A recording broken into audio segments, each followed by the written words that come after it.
Good morning students. आज हम class 5th की हिंदी ग्रामर पढ़ेंगे।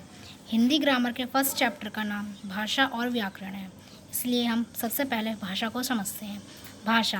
भाषा वह है जो अपने मन के भावों और विचारों को प्रकट करने के लिए हम जिस साधन का प्रयोग करते हैं उसे भाषा कहते हैं। जैसे अब मैं बोलकर आपको कुछ समझा रही हूँ, तो ये भी हमारी एक भाषा है। भाषा के कितने रूप होते हैं? भाषा के 2 रूप होते हैं, मौखिक भाषा, लिखित भाषा। मौखिक भाषा किसे कहते हैं? मौखिक भाषा वह भाषा है जिसमें हम विचार बोलकर या सुनकर प्रकट करते हैं, वह मौखिक भाषा कहलाती है। लिखित भाषा वह रूप है जिसमें हम विचार पढ़कर या लिखकर प्रकट करते हैं, वह लिखित भाषा कहते हैं।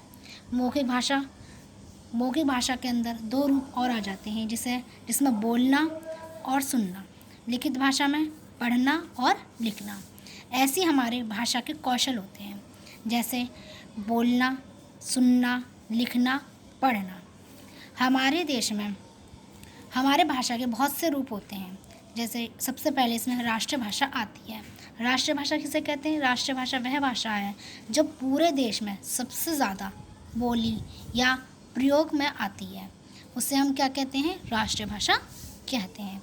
राज्य भाषा वह भाषा है जो एक पूरे राज्य में अधिकतम रूप से प्रयोग में लाई जाती है, वह राज्य भाषा कहलाती है। जैसे हमारा राज्य उत्तर प्रदेश है, उसकी राजभाषा हिंदी है। अच्छा, लिपि किसे कहते हैं? जिन चिन्हों द्वारा या फिर साइन या फिर चिन्ह के द्वारा हम किसी भाषा को लिखते हैं, वो हमारी लिपि कहलाती है। जैसे हमारे उत्तर प्रदेश की राजभाषा हिंदी है, तो उसकी लिपि क्या है? तो उसकी लिपि हमारी देवनागरी लिपि है। बोली किसे कहते हैं? जिस भाषा का प्रयोग किसी क्षेत्र विशेष में किया जाए, बोली कहलाती है। भारत में अनेक प्रकार की बोलियां, जैसे हमारा राजस्थान राज्य है, उसमें सबसे मुख्य रूप से क्या बोली जाती है?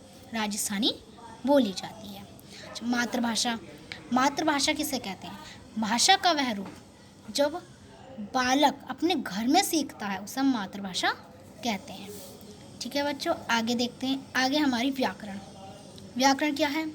जो तरीका हमें भाषा को सही ढंग से पढ़ना, लिखना व वर्णों, शब्दों की पहचान सिखाता है, व्याकरण कहलाता है।